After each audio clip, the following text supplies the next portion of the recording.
Hello दोस्तों, नमस्कार। स्वागत है आपका हमारे यूट्यूब चैनल सम्राट एजुकेशन में। दोस्तों, आज की इस वीडियो में आप लोगों को एग्रीकल्चर साइंस का previous year question paper solve करवाने वाला हूं, जो कि आपकी जो इंट्रेंस एग्ज़ाम होने वाला है 2025 में सीयूटी का, उसके लिए बहुत ज़्यादा इंपॉर्टेंट होने वाला है। ठीक है, क्योंकि यहाँ से आप लोगों को यह पता चलेगा कि क्वेश्चन कैसा आता है, क्वेश्चन कैसे आता है, क्या उसमें क्वेश्चन नंबर होता है। ठीक है, आंसर नंबर, ये सब कुछ आपको सीखने को मिलेगा। साथ ही साथ इसमें से कुछ क्वेश्चन भी आपके एग्जाम में आ सकते हैं, और मैंने पीछे जो क्वेश्चन कराए हैं उसमें से भी कुछ क्वेश्चन आ सकते हैं। तो चलिए देख लेते हैं। तो यह जो पेपर है एग्रीकल्चर साइंस का, ये 24 जून 2023 को हुआ था, दूसरे शिफ्ट में। ठीक है, एग्रीकल्चर साइंस का पेपर है। और या क्रिएशन डेट यहाँ पर दिया गया, यहाँ पर टाइम दिया गया 120 मिनट। पहले क्या होता था ना, पहले 100 क्वेश्चन आता था। ठीक है, 25 क्वेश्चन आता था आप लोगों का रीजनिंग, मैथ, इंग्लिश से। लेकिन अब क्या है कि 75 क्वेश्चन ही आता है। तो हम लोग डायरेक्ट 75 क्वेश्चन ही देखेंगे, 25 क्वेश्चन छोड़ देंगे। तो चलिए चलते हैं पहले। तो हम लोग पार्ट बी एग्रीकल्चर साइंस से देखेंगे। ठीक है, तो ये देखिए यहाँ पे सेक्शन आईडी सबसे पहले आप लोगों को दिखा रहा था। इस प्रकार से एकदम सेम टू सेम ऐसा ही पेपर आता है, क्वेश्चन अलग अलग होता है। ठीक है, सेक्शन नंबर दिया गया है, किस टाइप से एग्जाम होगा वह दिया गया है, कितने नंबर का वह दिया गया है। तो 300 नंबर का ये टोटल है, ये वाला 75 क्वेश्चन। ठीक, अब चलिए देख लेते हैं पहला क्वेश्चन। थोड़ा सा बेसिक जानकारी जरूरी था।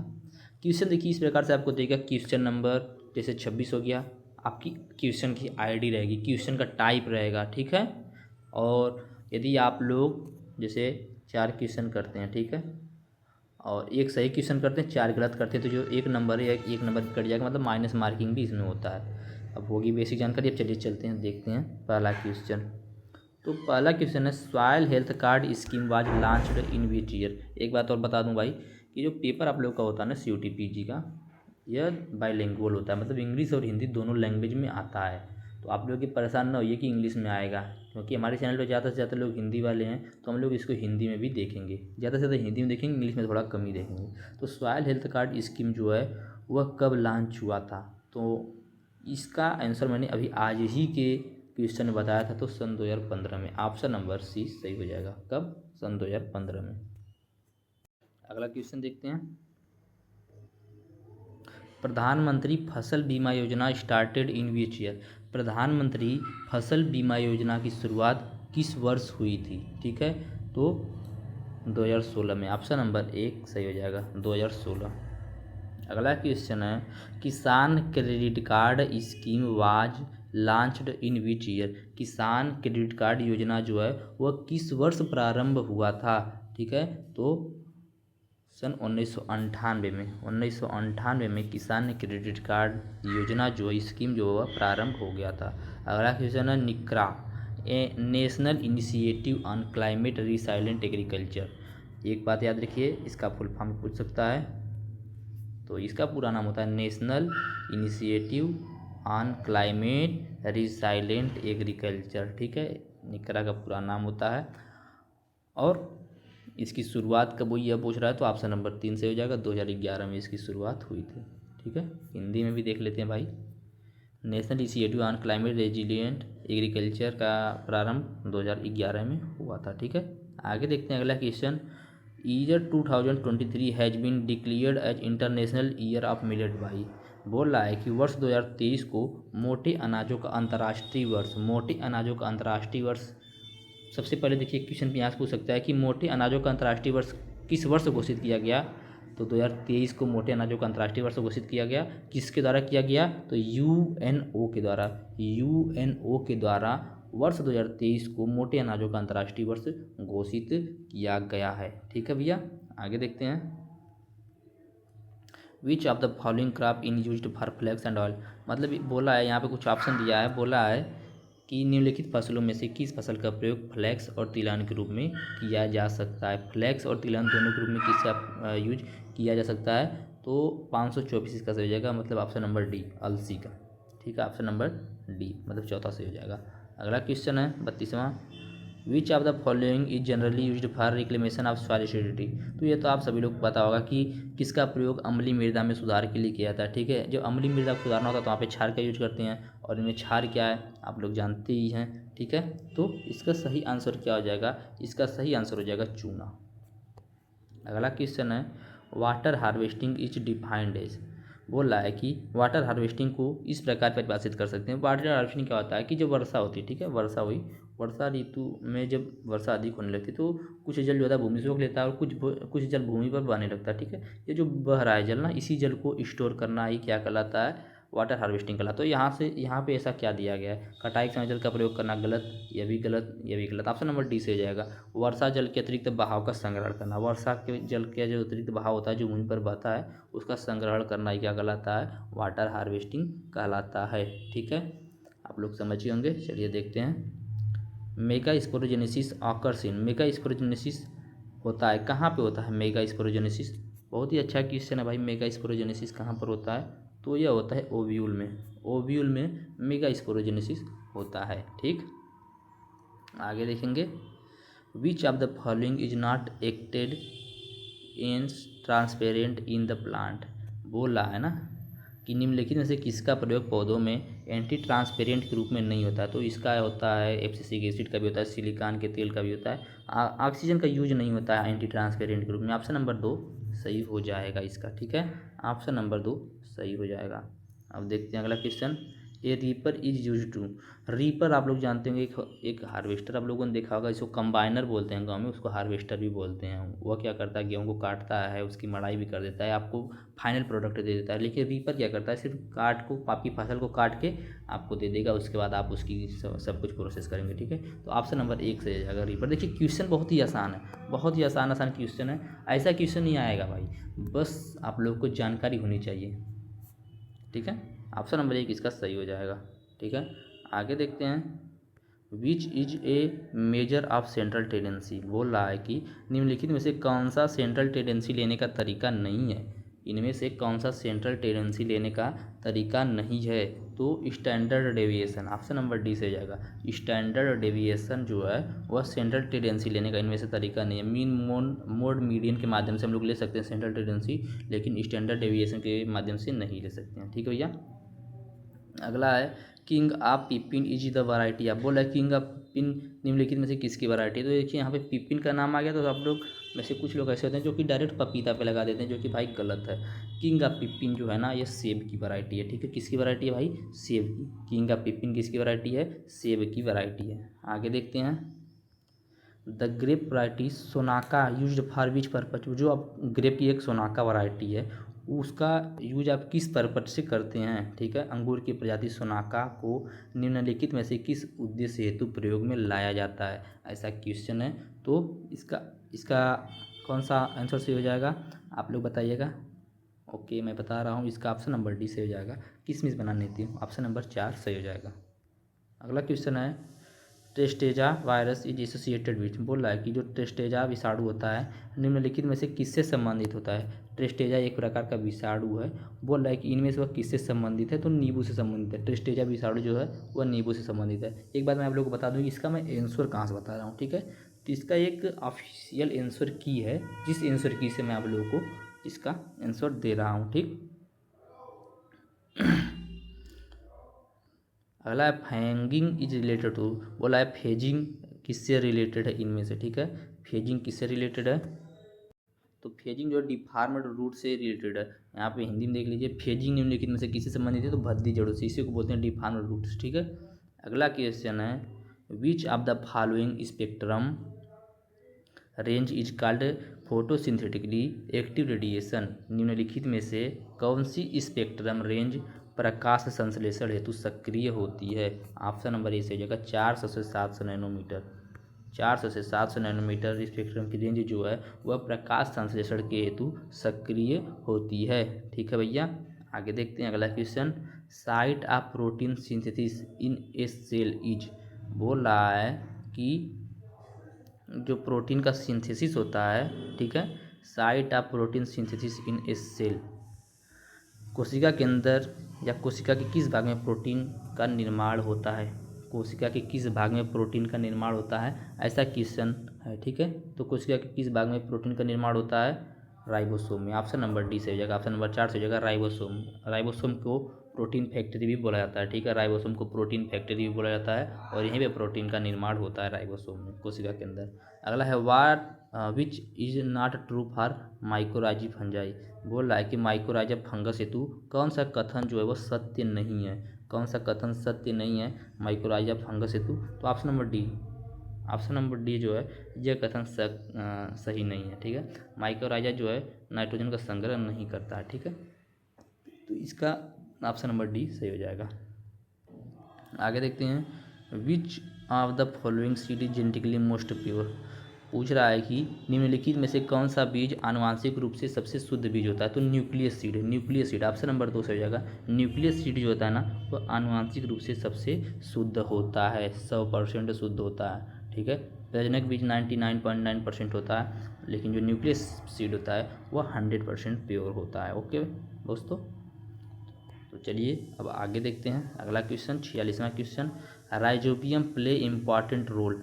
राइजोबियम जो है इम्पॉर्टेंट रोल प्ले करता है किसमें, ठीक है। हिंदी में देखिए पहले आप लोग, राइजोबियम का मुख्य कार्य क्या है, ऐसा क्वेश्चन यहाँ पे है।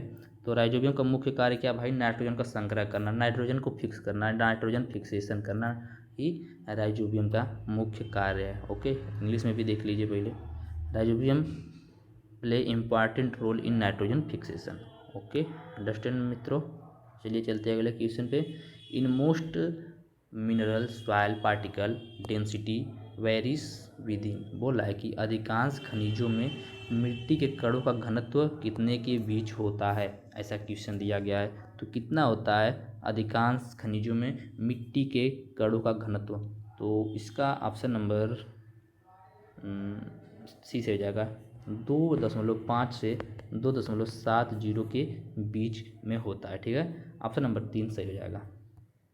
आगे देखते हैं which is phosphorus content in DAP. DAP में फास्फोरस कितने मात्रा में होता है। डीएपी में फास्फोरस पूछ रहा है कि कितने मात्रा में होता है।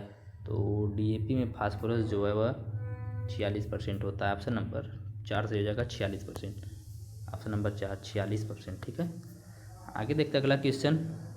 Saline soil occurs mostly in. Saline soil या क्षारीय मृदा अधिकांशतः पाई जाती हैं कैसे क्षेत्रों में अधिकतम क्षारीय मृदाएं पाई जाती हैं। तो एरिड और सेमी एरिड क्षेत्रों में। ऑप्शन नंबर 2 से हो जाएगा। सेमी एरिड और एरिड क्षेत्रों में क्षारीय मृदाएं अधिक पाई जाती हैं, जो कि मैंने आज ही बताया था आप लोगों को। ओके, अगला है टोस्पो वायरस एक प्रकार का वायरस है, किससे रिलेटेड है इन क्रॉप में। बोल रहा है कि यह जो क्रॉप यहाँ पे दिए गए हैं इनमें से किससे रिलेटेड है, ठीक है। तो यह ओनियन से रिलेटेड है, ठीक है। टोस्पो वायरस जो है ना वह ओनियन से रिलेटेड है। आगे देखेंगे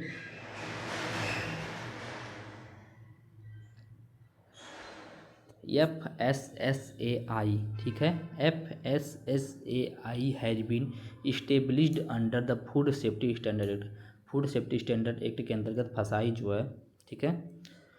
इसका फुल फॉर्म आप लोग हमें कमेंट बॉक्स में बताइएगा। मैंने अभी बताया था आप लोग, आज नहीं कल वाले वीडियो में बताया था। यदि आप लोग बता देंगे तो हम समझेंगे कि आप लोग की तैयारी चल रही है अच्छे से, ठीक है। तो FSSAI जो कि कॉमन क्वेश्चन है, इसका स्थापना कब हुआ था फूड सेफ्टी स्टैंडर्ड के अंतर्गत। हिंदी में देखिए, FSSAI का गठन खाद्य सुरक्षा मानक एक्ट के अंतर्गत किया गया। किस वर्ष में किया गया, सन 2006 में किया गया। ऑप्शन नंबर ए सही हो जाएगा। ऑप्शन नंबर ए सही हो जाएगा 2006, ठीक है। आगे देखते हैं अगला question. Browning in cauliflower is due to deficiency. फूल गोभी में होने वाला भूरापन का मुख्य कारण किसकी कमी से होता है, ठीक है। फूल गोभी में भूरापन आ जाता है, ठीक है, वह किसकी कमी से कारण होता है, ठीक है। किसकी कमी से होता है भाई फूल गोभी में भूरापन, तो बोरान की कमी से। ऑप्शन नंबर 3 सही हो जाएगा, बोरान की कमी से। अगला है the milling and polishing of rice reduce riboflavin by. बोल रहा है कि धान की कुटाई एवं पॉलिशिंग के दौरान राइबोफ्लेविन की मात्रा घट जाती है, कितना % घट जाती है, ऐसा ही क्वेश्चन ने पूछ रहा है। तो कितना % घट जाती है भैया, 56%। ऑप्शन नंबर ए सही हो जाएगा 56%। ऑप्शन नंबर ए सही हो जाएगा। अगला क्वेश्चन देखेंगे।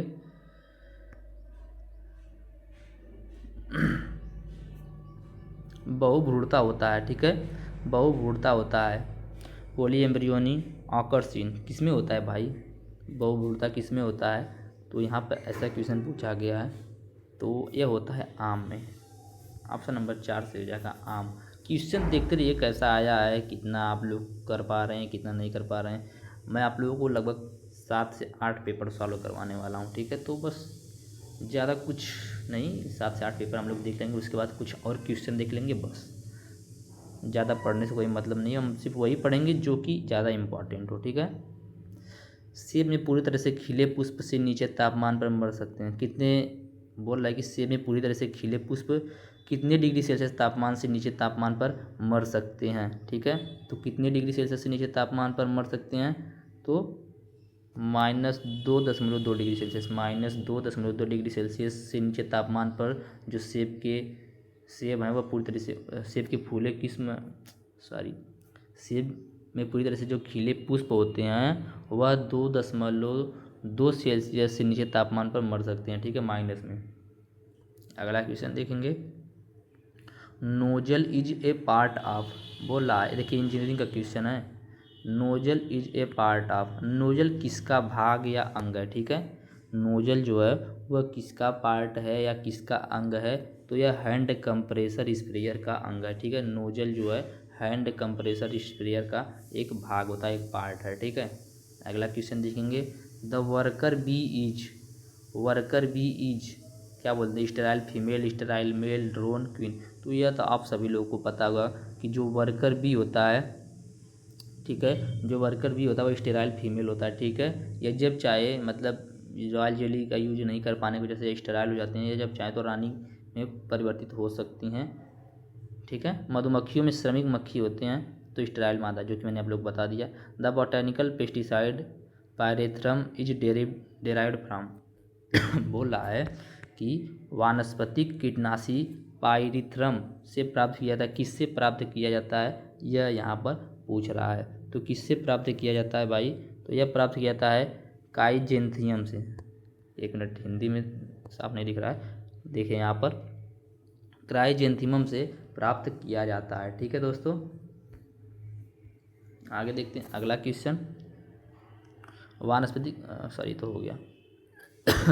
Following is an example of high volume sprayer, high volume sprayer इनमें से कौन सा है, बोल रहा है कि इनमें से हाई वॉल्यूम स्प्रेयर कौन सा है, मतलब अधिक आवाज़ करता है, तो फुट स्प्रेयर। फुट स्प्रेयर जो होता है भाई पैर से, जो अब तो यह नहीं चलता है, पहले चलता था, तो बहुत ज़्यादा आवाज़ करता है फुट स्प्रेयर, ठीक है। आगे देखते हैं,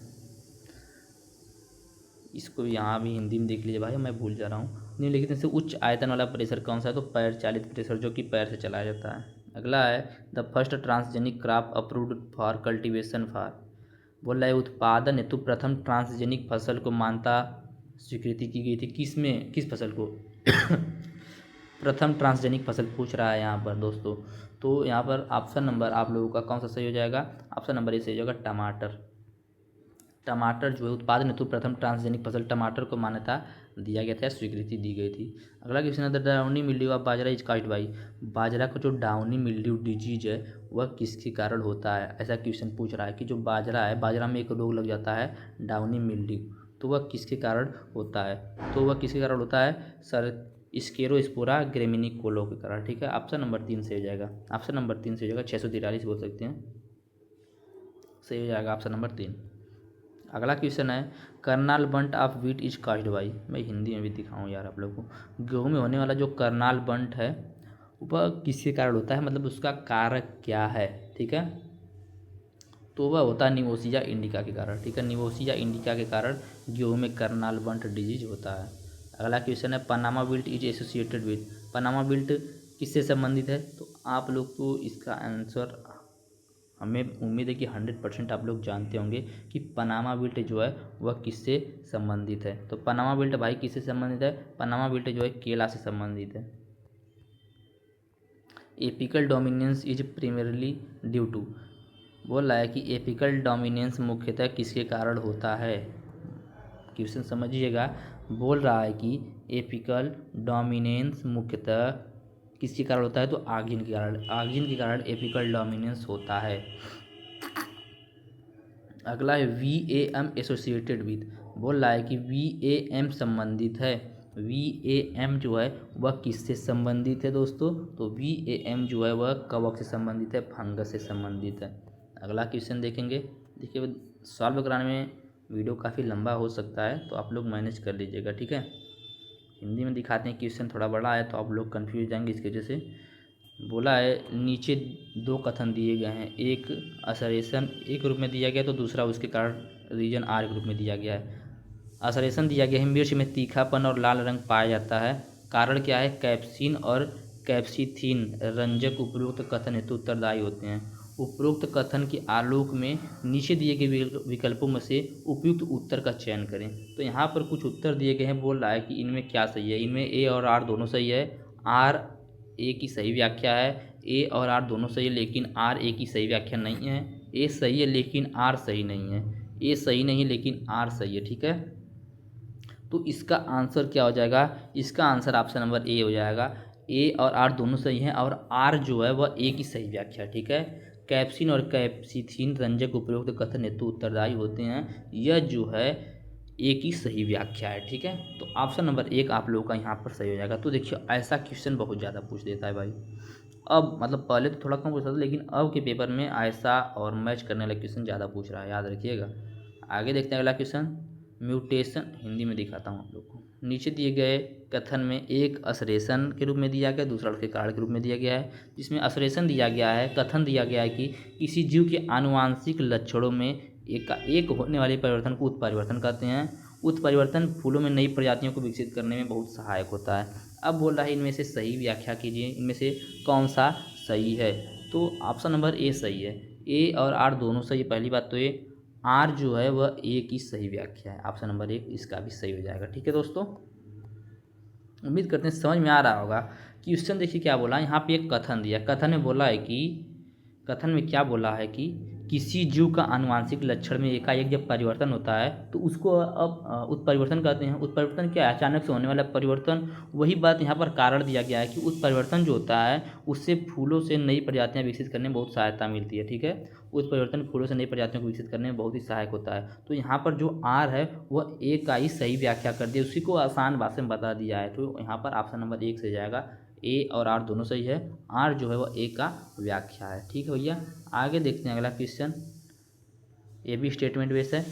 एक स्टेटमेंट दिया है कि अमरूद को जेली बनाने हेतु उपयोगी माना जाता है क्योंकि अमरूद में पेक्टिन की मात्रा अधिक होती है। हाँ भाई सही बात है। एक क्वेश्चन और यहाँ से आपका बन गया कि जेली के लिए सबसे उपयुक्त क्या होता है मटेरियल? पेक्टिन, ठीक है। मतलब अमरूद जो होता है बहुत उपयुक्त होता है जेली बनाने के लिए। तो अमरूद को जेली बनाने से उपयोग किया जाता है क्योंकि अमरूद में पेक्टिन की मात्रा अधिक होती है। पेक्टिन जो होता है वह जेली बनाने हेतु आवश्यक अवयव है। और यहाँ पर भी आप लोग अब अपने से इसका उत्तर दे सकते हैं। ऑप्शन नंबर एक इसका भी सही हो जाएगा। ए और आर दोनों सही है। आर जो है वह ए का सही व्याख्या है, ठीक है। आर जो है वह ए का सही व्याख्या है। आगे और दिया गया है स्टेटमेंट बेस्ड क्वेश्चन। बोला है कि आड़ू और नेक्टेरिन में सेब और नाशपाती की तुलना में ज़्यादा कटाई छटाई की आवश्यकता होती है। आड़ू और नेक्टेरिन में फल सिर्फ नई शाखाओं पर ही आते हैं। तो यहाँ पर देखिए कौन सा सही हो जाएगा? ए और आर दोनों सही, लेकिन ऑप्शन नंबर एक गलत हो जाएगा। ए और आर दोनों सही, लेकिन ऑप्शन नंबर बी भी गलत हो जाएगा। यहाँ पर आप लोगों का ऑप्शन नंबर सी से जाएगा। ए सही है लेकिन आर सही नहीं है, ठीक है। ए सही है, अभिकथन जो है असरेशन ए सही है, लेकिन आर आपका सही नहीं है। ये जो बोला है ना आड़ू और नेक्टोरिन में फल सिर्फ नई शाखाओं पर उगते हैं, यह सही नहीं है, ठीक है। इसलिए आप लोगों का ऑप्शन नंबर 3 सही हो जाएगा। आगे देखते हैं और भी हैं स्टेटमेंट बेस्ड क्वेश्चन। बोला है कि बीज के अंकुरण की क्षमता की जांच में टेट्राजोडियम परीक्षण द्वारा जीवित कोशिकाओं में लाल रंग आता है।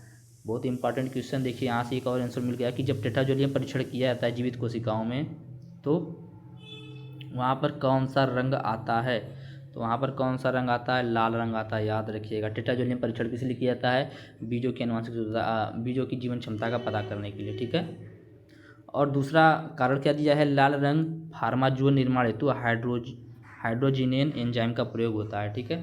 तो यहाँ पर आप लोगों का कौन सा आंसर सही हो जाएगा? ऑप्शन नंबर ए सही हो जाएगा। ए और आर दोनों सही है, आर ए की सही व्याख्या है। यदि आप पढ़े रहेंगे टेट्राजोडियम परीक्षण क्या होता है तो आप लोग अच्छे से कर पाएंगे। ठीक है, तो टेट्राजोनियम परीक्षण बीजों की जीवन क्षमता मापने के लिए किया जाता है। इसके द्वारा जो जीवित कोशिकाएं होती हैं उनमें लाल रंग आ जाता है। लाल रंग जो होता है वह फार्माजोन के निर्माण हेतु हाइड्रोजिनेज एंजाइम का प्रयोग करता है। ठीक है, यहाँ पर ए और आर दोनों सही है, आर ए की सही व्याख्या है। ठीक है, तो इस प्रकार से ये क्वेश्चन भी सही हो गया। आगे देखते हैं अब अगला क्वेश्चन। आगे भी स्टेटमेंट में क्वेश्चन है और ऐसा क्वेश्चन बहुत ज़्यादा पूछता है, याद रखिएगा। नीचे दो कथन दिए गए हैं, एक असरेशन के रूप में, दूसरा उसके कारण के रूप में। बोला कि लॉ ऑफ डायमेंसिंग रिटर्न को लॉ ऑफ लाइफ भी कहा जाता है। ठीक है, बोला है कि लॉ ऑफ डायमेंसिंग रिटर्न को लॉ ऑफ लाइफ भी कहा जाता है। यह नियम इष्टतम निवेश और इष्टतम उत्पादन के निर्धारण में भी सहायक होता है। एक क्वेश्चन यहाँ से और आप लोगों का बना कि लॉ ऑफ डायमेंसिंग रिटर्न जो है उसको लॉ ऑफ लाइफ भी कहा जाता है। ठीक है, लॉ ऑफ डायमेंसिंग रिटर्न को लॉ ऑफ लाइफ भी कहा जाता है। यह जो नियम होता है वह इष्टतम निवेश और इष्टतम उत्पादन के निर्धारण में सहायक होता है। तो यहाँ पर भी आपका ऑप्शन नंबर एक ही सही हो जाएगा। ए और आर दोनों सत्य हैं, लेकिन आर ए की सही व्याख्या है। ठीक है, ए और आर दोनों सही है और आर जो है ए की सही व्याख्या है। तो ऑप्शन नंबर एक यहाँ पर भी सही हो जाएगा। ठीक है दोस्तों, ऑप्शन नंबर एक यहाँ पर भी सही हो जाएगा। अगला भी स्टेटमेंट बेस्ड क्वेश्चन है। बोला है कि एक प्योर लाइन प्रजाति कई प्रकार के हेट्रोजाइगस पौधों एक प्योर लाइन प्रजाति कई प्रकार के हेट्रोजाइगस पौधों के क्रॉस पॉलिनेशन से प्राप्त की जाती हैं। दूसरा दिया गया कथन कि एक प्योर लाइन मशीनीकरण मिक्सर प्राकृतिक संकरण में उत्परिवर्तन के कारण आनुवांशिक रूप से परिवर्तनशील हो जाता है। यहाँ पर देखिए स्टेटमेंट बेस्ड क्वेश्चन है, यहाँ पर रीजन कोई नहीं दिया है, यहाँ पर दोनों स्टेटमेंट दिया है। अब पूछ रहा है कि उपरोक्त कथन के आलोक में से नीचे दिए गए विकल्पों में सही उत्तर बताइए। एक में बोला है कि कथन एक और दो दोनों सत्य, एक में बोला है एक और दो दोनों असत्य है, एक में बोला है कथन एक सत्य है लेकिन कथन दो असत्य है, एक में बोला है कथन एक असत्य है लेकिन कथन दो सत्य है। ठीक है, तो इनमें से कौन सा सत्य है और कौन सा असत्य है आप लोग को यही बताना रहता है वहाँ पे। तो यहाँ पर आप लोगों का ऑप्शन नंबर डी सही हो जाएगा। यहाँ पर आप लोग का ऑप्शन नंबर डी सही हो जाएगा। कथन एक असत्य है लेकिन कथन दो सत्य है। ठीक है, कथन दो क्या बोला था, कथन दो बोला है कि एक प्योर लाइन मशीनीकरण मिक्सचर प्राकृतिक संकरण में उत्परिवर्तन के कारण आनुवांशिक रूप से परिवर्तनशील हो सकता है। जबकि कथन ए में क्या बोला है कि प्योर लाइन प्रजाति कई प्रकार के हेट्रोजाइगस पौधों के क्रॉस पॉलिनेशन से प्राप्त किया जाता है, जो कि गलत है। ठीक है, तो इसके लिए ऑप्शन नंबर 4 सही हो जाएगा। ऑप्शन नंबर 4 सही हो जाएगा। आगे देखेंगे क्वेश्चन है arrange the soil horizons from top to bottom. Soil horizon जो है उनको टॉप से बॉटम तक अरेंज करना है सीक्वेंस वाइज। कौन सा पहले होता है कौन सा बाद में होता है, वो ऐसा क्वेश्चन भी देखिए बार बार देखने को मिलेगा। अब देखिएगा बोला है अरेंज करने के लिए। ठीक है, क्या बोला है, अरेंज करने के लिए बोला है। तो सबसे पहले क्या होगा,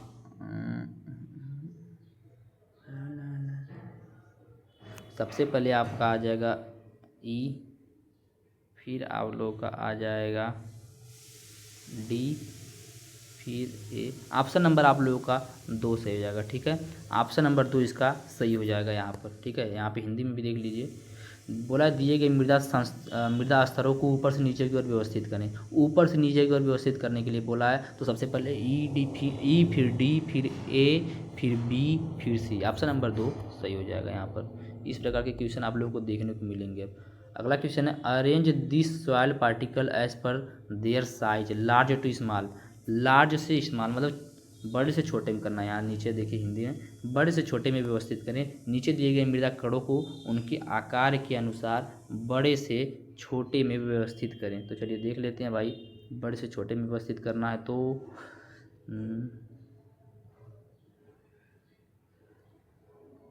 बी फाइन ग्रेवेल। इसमें ऑप्शन नंबर आप लोगों का 3 से हो जाएगा। ठीक है, ऑप्शन नंबर 3 से हो जाएगा। सबसे पहले बी रहेगा, उसके बाद सी रहेगा, उसके बाद डी रहेगा, उसके बाद ई रहेगा। ठीक है, उसके बाद ए रहेगा। ठीक है, इसी प्रकार आपका ऑप्शन नंबर यहाँ पर 3 सही हो जाएगा। ठीक है, थोड़ा बहुत कन्फ्यूजन होता है तो देखना पड़ता है भाई। आगे देखते हैं 697 अगला क्वेश्चन, मतलब arrange the government scheme as per year of start old to present. बोल रहा है नीचे दिए गए सरकारी योजनाओं को उनके प्रारंभ होने के वर्ष द्वारा व्यवस्थित करें, पुराने से नए, मतलब सबसे पहले कौन हुआ, उसके बाद कौन हुआ, उसके बाद कौन हुआ, उसके बाद कौन हुआ, उसके बाद कौन हुआ, ठीक है। तो इस प्रकार से नीचे दिए गए जो कथन है इनको सेट करना है, ठीक है। नीचे दिए गए कथन को सेट करना है। तो सबसे पहले कम्युनिटी डेवलपमेंट प्रोग्राम हुआ था, ठीक है, कम्युनिटी डेवलपमेंट प्रोग्राम, फिर ट्रेनिंग एंड विजिट प्रोग्राम भी आया था। मतलब ऑप्शन नंबर यही आप लोगों का सही है, ABCDE एकदम सीक्वेंस से दिया ही है भाई। सबसे पहले कम्युनिटी डेवलपमेंट प्रोग्राम, फिर training and visit programme, integrated rural development programme, Kisan credit card, PM Kisan Samman Nidhi. आप लोग हमें कमेंट बताइएगा PM किसान सम्मान निधि योजना किस वर्ष शुरू की गई थी, ठीक है। तो ऑप्शन नंबर यहाँ पर ए सही हो जाएगा, ठीक है, ऑप्शन नंबर ए सही हो जाएगा। आगे देखते हैं अगला क्वेश्चन। फिर से स्टेटमेंट बेस आ गया है। नीचे दो कथन दिए गए हैं। पहला कथन दिया है कि सभी जीवों की दैविक कोशिकाओं का विभाजन सूत्री विभाजन द्वारा होता है। दूसरा कथन दिया है कि मातृ कोशिका के सूत्री विभाजन से उत्पन्न हुई कोशिकाएं एक ही पैतृक केंद्र से एक समान आइडेंटिकल नहीं होती हैं, ठीक है, एक समान आइडेंटिकल नहीं होती हैं। तो यहाँ पर बोल रहा है कि कौन सा कथन सत्य है। तो कौन सा कथन सत्य है? कथन एक सत्य है लेकिन कथन दो असत्य है। यहाँ पर कथन एक जो है वह सत्य है कि सभी जीवों की दैहिक कोशिकाओं का विभाजन सूत्री विभाजन द्वारा होता है। ऑप्शन नंबर 3 सही हो जाएगा। मतलब कथन एक सत्य है लेकिन कथन दो असत्य है, ठीक है। आगे देखते हैं फिर स्टेटमेंट बेस्ड क्वेश्चन। भाई वीडियो काफ़ी लंबा हो गया यार, चलिए कोई दिक्कत नहीं। अगला क्वेश्चन है बाजरा, सॉरी हिंदी में दिखाते हैं। बाजरे की फसल वर्षा आधारित एवं सूखे क्षेत्र हेतु बहुत ही प्रचलित होती है। दूसरा कथन है तिल मुख्यतः खरीफ मौसम की फसल है। तो बोल रहा है कि नीचे दिए गए विकल्पों में से सही कथन चूज करिए। तो कथन एक और कथन दो दोनों सत्य हैं, कथन एक और कथन दो दोनों सत्य हैं। अब जल्दी जल्दी खत्म करेंगे भाई थोड़ा। अगला क्वेश्चन है, दो कथन दिएंगे। पहला कथन दिया है F1 उत्पादन हेतु सिंगल क्रॉस में दो पेरेंट शामिल होते हैं। आम की प्रजाति सिंधु एक संकर किस्म है, ठीक है। यहाँ पर देखिए क्या दिया है कि F1 जो होता है उसके F1 उत्पादन हेतु सिंगल क्रॉस में दो पेरेंट शामिल होते हैं, जो कि सही बात है। आम की प्रजाति सिंधु एक संकर किस्म है, यह भी एक सही बात है। तो ऑप्शन नंबर 1 सही हो जाएगा, दोनों ऑप्शन नंबर 1 सही हो जाएगा। अगला क्वेश्चन है पोटेशियम पौधों में स्टोमेटा खोलते समय टर्गर नियंत्रण, फोटोसिंथेसिस और परिवहन और पौधों में होने वाली बीमारियों के प्रतिरोधी बनाने का कार्य करता है। दूसरा स्टेटमेंट दिया है पोटास एक द्वितीयक पोषक तत्व है। क्या दिया है? पोटास एक द्वितीयक पोषक तत्व है क्योंकि पौधे को कम मात्रा में आवश्यक होता है। तो बोला है कि इसमें से कौन सा कथन सत्य है। तो यहाँ पर कथन एक सही है लेकिन कथन दो गलत है। कथन एक जो बोला है कि पोटेशियम पौधों में स्टोमेटा खोलने के लिए, समय को टर्गर नियंत्रण के लिए, फोटोसिंथेसिस के परिवहन और पौधे में होने वाली बीमारियों को प्रतिरोधी बनाने में कार्य करता है, यह कथन सत्य है। पोटेशियम ये सब कार्य करता है। लेकिन जो दूसरा कथन बोला गया कि पोटेशियम एक द्वितीयक पोषक तत्व है, जो कि आप गलत है, आप लोग जानते ही हैं, ठीक है भैया। तो यहाँ पर ऑप्शन नंबर आप लोगों का कौन सा सही हो जाएगा? ऑप्शन नंबर आप लोगों का 3 सही हो जाएगा। कथन एक सत्य लेकिन कथन दो असत्य है। अगला है स्टेटमेंट बेस्ड क्वेश्चन, बहुत ज़्यादा पूछता है भाई। वाष्पीकरण के समय पौधे के विभिन्न भागों द्वारा पानी के अदृश्य कण वाष्प में उड़ते हैं। दूसरा दिया गया है गटेशन प्रक्रिया के समय पानी की बूंदें पत्तियों जो कि क्षतिग्रस्त नहीं होती उनसे बाहर निकलता है। तो यहाँ पर आप लोगों का कौन सा कथन सत्य हो जाएगा? कथन एक और कथन दो दोनों सत्य हो जाएंगे, ठीक है। वाष्पीकरण के समय जो होते हैं पौधे के विभिन्न भागों द्वारा पानी के अदृश्य कण वाष्प में उड़ते हैं, जो कि आप लोग जानते हैं। गटेशन प्रक्रिया के समय पानी की बूंदें पत्तियों से बाहर निकलती हैं, जो कि क्षतिग्रस्त पत्तियाँ नहीं होती उनसे बाहर निकलती हैं, जो कि कथन सत्य है भाई, ठीक है। यहाँ पर ऑप्शन नंबर 1 सही हो जाएगा। आगे चलते हैं अगले क्वेश्चन पर। यहाँ पर भी दो स्टेटमेंट दिए गए हैं, जिसमें पहला स्टेटमेंट बोलता है हिंदुस्तान विश्व में दालचीनी का सबसे बड़ा उत्पादक एवं निर्यातक है। बोल रहा है कि हिंदुस्तान जो है दालचीनी का सबसे बड़ा उत्पादक एवं निर्यातक है। दूसरा बोल रहा है कि व्यापार हेतु वास्तविक दालचीनी सिनेमोमम वेरम की अंदर के सूखे छाल उपयोग होते हैं। तो यहाँ पर आप लोगों का कौन सा ऑप्शन सही हो जाएगा? यहाँ पर ऑप्शन नंबर डी सही हो जाएगा। कथन एक सत्य है लेकिन कथन दो असत्य है। कथन एक में बोला है कि हिंदुस्तान विश्व में दालचीनी का सबसे बड़ा उत्पादक निर्यातक है, जो कि सत्य है, और एक क्वेश्चन यहाँ से आप लोगों को बनता भी है। लेकिन दूसरा क्वेश्चन जो बोलता है कि अंदर के सूखे छाल का उपयोग होता है व्यापार हेतु, वो असत्य है, ठीक है। सॉरी मैं उल्टा बता दिया आप लोगों को। कथन एक जो है वह असत्य है, ठीक है। हिंदुस्तान जो है विश्व में दालचीनी का सबसे बड़ा उत्पादक देश नहीं है, ठीक। दूसरा जो है वह सत्य है। व्यापार के लिए आप लोग देखेंगे दालचीनी के छिलके, सूखा छाल जो होता है अंदर का, उसी को यूज में लाया जाता है। ऑप्शन नंबर 1 गलत है, ऑप्शन नंबर 2 सही, ऑप्शन नंबर डी सही हो जाएगा यहाँ पे, ठीक है, ऑप्शन नंबर डी सही हो जाएगा। अगला क्वेश्चन देखते हैं। हो जाता है भाई थोड़ा बहुत कन्फ्यूजन। अगला है गेहूं का रस्ट एक बीज जनित रोग है। दूसरा बोला स्टेटमेंट गेहूं में लगने वाली बीमारी लूज स्पॉट एक आंतरिक बीज जनित रोग है। तो यहाँ पर आप लोगों का कौन सा ऑप्शन सही हो जाएगा? तो यहाँ पर आप लोगों का ऑप्शन नंबर डी सही हो जाएगा। कथन 1 असत्य है लेकिन कथन 2 सत्य है। कथन 1 जो बोला है कि गेहूं का रस्ट एक बीज जनित रोग है, यह असत्य है। लेकिन ऑप्शन नंबर बी जो बोला है गेहूं में लगने वाला लूज स्पॉट एक आंतरिक बीज जनित रोग है, यह सत्य है, ठीक है। ऑप्शन नंबर मतलब 4 सही हो जाएगा। अगला क्वेश्चन देख लेते हैं भाई।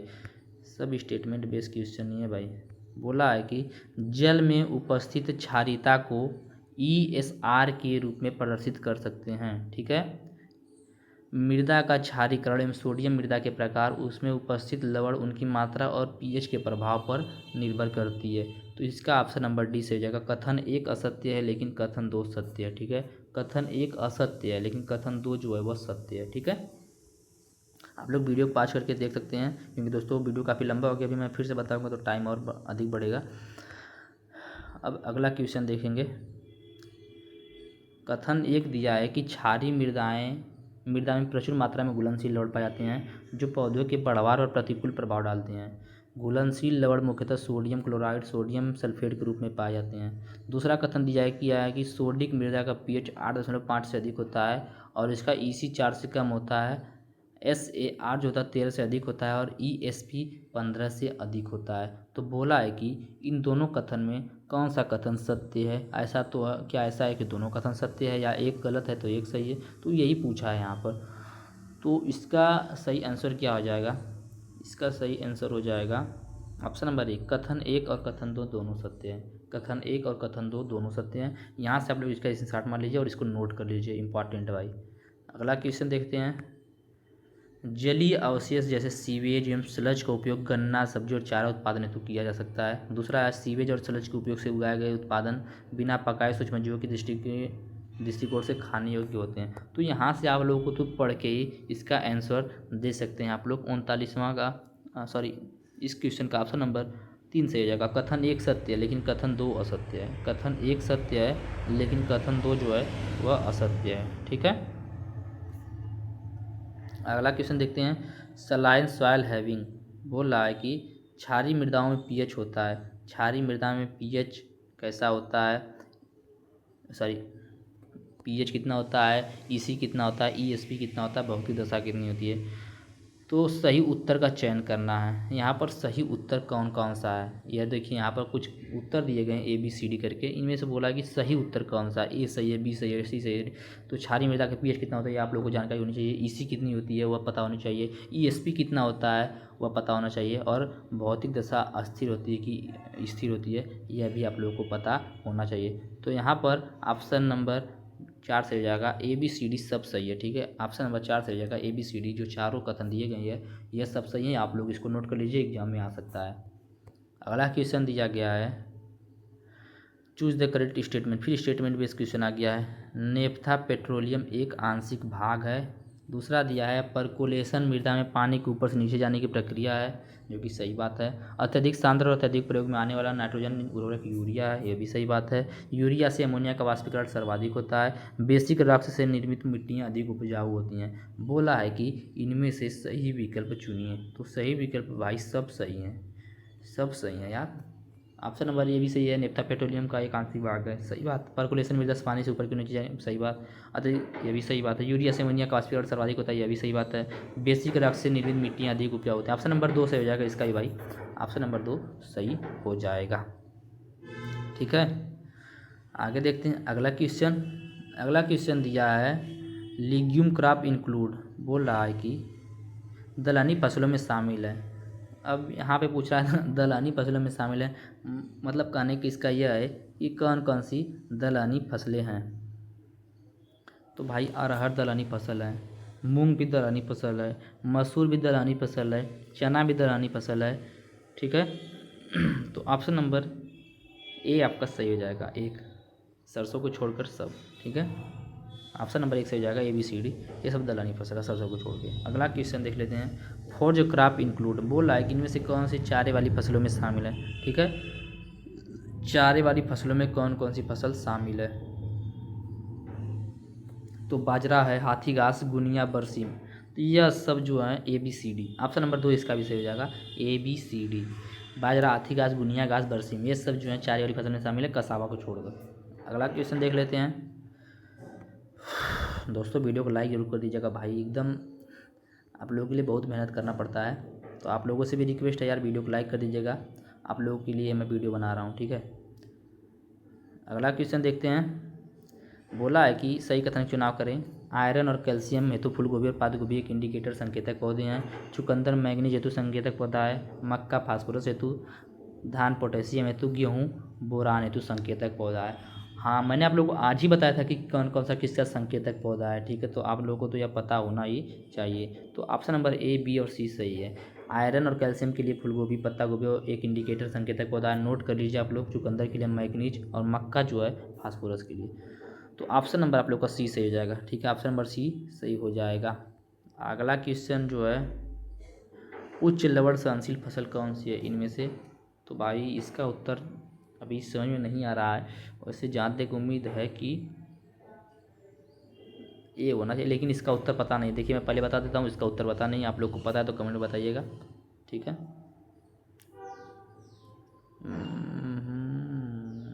छोड़िए इसको छोड़ दीजिए भाई, गलत मत करिएगा, पहली बात से याद रख लिए।